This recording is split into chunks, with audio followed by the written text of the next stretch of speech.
जय गुरु जी। शुक्राना गुरु जी। अनंतम शुक्राना गुरु जी। संगत जी, आज मैंने एक आंटी का सत्संग सुना और उन्होंने अपने सत्संग में बताया कि वो ना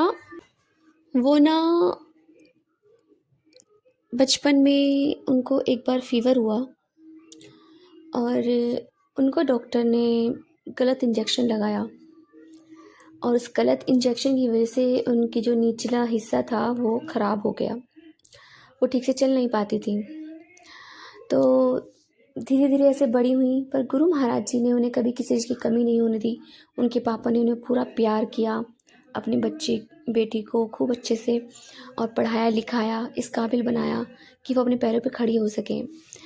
जब वो बड़ी हुई तो अपनी फ्रेंड के यहाँ पे जाती थी तो उनकी शॉप पे एक गुरु महाराज जी का स्वरूप लगा हुआ था और उन्हें वहाँ जाने से उनको एक अट्रैक्शन सा फील होता था, तो हर रोज़ जाया करती थी ऐसी कंडीशन में भी, जबकि उनसे चला भी नहीं जाता था ठीक तरह से।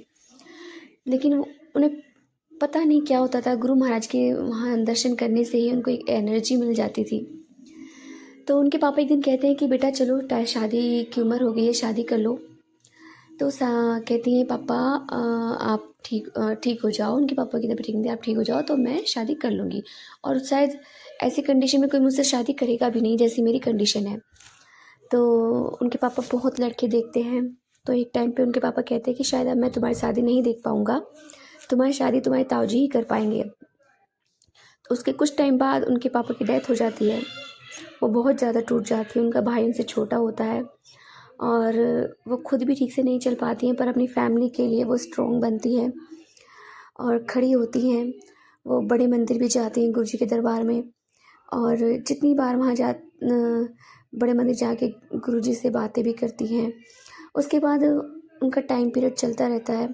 उन्हें वो एक अच्छी जॉब करती हैं, और लेकिन वो अपनी फ्रेंड के यहाँ पे जाना नहीं छोड़ती। वहाँ गुरु जी का स्वरूप उन्हें जब दिखता है तो उन्हें अलग ही एक होता है ना, वाइब्रेशन सा फील होता है, उन्हें अलग ही कनेक्शन फील होता था गुरु जी के दर्शन करने से। तो उनकी फ्रेंड कहती थी तुम चिंता मत करो, एक दिन कोई राजकुमार आएगा और तुम्हें ज़रूर लेकर जाएगा। तो जहाँ वो जॉब करती थी वहाँ पे एक लड़का था और उनसे डायरेक्ट आके कहता है कि मैं तुमसे शादी करना चाहता हूँ। तो वो मजाक में ले लेती हैं बात को, तुम सीरियस हो? तुम मेरी कंडीशन जानते हो ना कि मतलब मैं चल भी नहीं सकता और चल भी नहीं सकती हूँ, इस तरह से ऐसी कंडीशन में तुम मुझसे शादी करना चाहते हो? तो वो कहता है कि हाँ, मैं तुमसे शादी करना चाहता हूँ, तुम मुझे अच्छी लगती हो। तो वो लड़का उन्हें बहुत फोर्स करता है शादी के लिए। तो उन्हें समझ में नहीं आता, वो अपनी फैमिली से भी बात करती हैं। तो जब वो फैमिली से बात करती हैं तो वो कहते हैं कि क्या उनके मम्मी पापा जानते हैं? तो वो बताते हैं कि हाँ, उस लड़के ने अपने मम्मी पापा को भी बताया है, उसके घर में सबको पता है कि मेरी कंडीशन क्या है।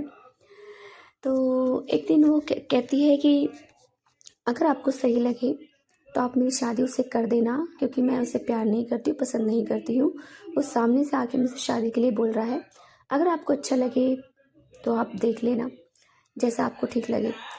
तो वो लड़का घर आता है उनके, और घर आता है, वो सारी बातचीत होती हैं, और उनके जो फैमिली मेम्बर्स होते हैं वो सवाल जवाब करते हैं उनसे और कहते हैं क्या कि तुम्हें पता है इसकी कंडीशन, ऐसी कंडीशन में तुम उसे खुश रख पाओगे? तो कहता है हाँ, अगर शादी के बाद इसकी कंडीशन होती तो क्या शादी के बाद मैं इसको छोड़ देता? तो इस तरह से वो फिर अपने पापा की बात अपने उस आंटी के पापा से ताऊ जी से कराते हैं।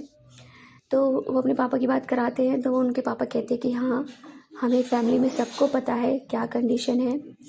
तो उसके कुछ टाइम बाद लड़के की फैमिली आती है और डायरेक्ट उसे रिंग बनाने के लिए आती है, लड़की को अपनाने के लिए उसको उनको अपनाया जाता है। फिर उनकी शादी होती है, और शादी के बाद उसके बाद कुछ टाइम बाद वो प्रेग्नेंट होती है, और गुरु महाराज की कृपा से उन्हें बेटी ब्लेस होती है। उन्हें उस कंडीशन में भी कि मतलब उनसे चला नहीं जाता था, वो प्रेगनेंसी को अच्छे से हैंडल कर लेती हैं और अच्छे से गुरु महाराज जी उन्हें एक प्यारी सी बेटी ब्लेस करते हैं। तो गुरु महाराज की कृपा से उनके सारे काम बन जाते हैं। गुरु महाराज जी उन्हें फ्लैट भी ब्लेस करते हैं। वो अपने पीहर में ही रहती है प्रेगनेंसी के टाइम पे, और उनके पीहर में ही उनको बेटी होती है। और उनके हस्बैंड इतने अच्छे हैं गुरु महाराज की कृपा से कि सच में उनकी लाइफ में ऐसा मिरेकल हुआ कि वो कभी सोच भी नहीं सकती थी कि मतलब वो ऐसी कंडीशन थी उनकी, और ऐसी कंडीशन में कोई सामने से एक लड़का आके उनको बोलता है शादी के लिए, और सच में शादी करता है, कोई अफेयर वफेयर करके नहीं छोड़ता, सच में शादी करके उनके साथ अच्छे से ज़िंदगी बिता रहे हैं वो अंकल। और उनके दोनों दोनों अंडरस्टैंडिंग प्यार बहुत अच्छा है दोनों में, और अपनी बेटी को बहुत अच्छे से रख रहे हैं। गुरु महाराज की कृपा से उनकी लाइफ बहुत अच्छे से चल रही है। एक तरह से होता है ना, ड्रीम कम ट्रू। तो उनकी लाइफ में ऐसा चमत्कार गुरु महाराज जी ने किया, जो वो सोचा करती थी कि पता नहीं मेरी शादी होगी या नहीं होगी, पता नहीं। अपने पापा से हमेशा ऐसे ही बोला करती थी वो। तो गुरु महाराज जी ने उनके लिए सच में एक राजकुमार भेजा। तो सच में गुरु महाराज जी ने उनके लिए एक प्यारा सा राजकुमार भेजा। सच में संगत जी, गुरु महाराज जी आपकी हर इच्छा पूरी करते हैं। वो आंटी बताते हैं कि उन्होंने गुरु महाराज जी से कभी कुछ नहीं मांगा, मगर गुरु महाराज जी उन्होंने सब कुछ दे दिया। सच में उनके लाइफ में गुरु महाराज जी ने एक मिरेकल किया। जय गुरु जी, शुक्राना गुरु जी। संगत जी, सच में गुरु महाराज जी बहुत प्यारे हैं, अपनी संगत का बहुत ख्याल रखते हैं और अपने बच्चों के सपने ज़रूर पूरे करते हैं। तो संगत जी, यदि आपको सत्संग अच्छा लगा तो प्लीज़ हमारे चैनल को लाइक कीजिए, सब्सक्राइब कीजिए, बेल आइकन को प्रेस कर दीजिए ताकि नए सत्संग की जानकारी आपको जल्द से जल्द मिल सके।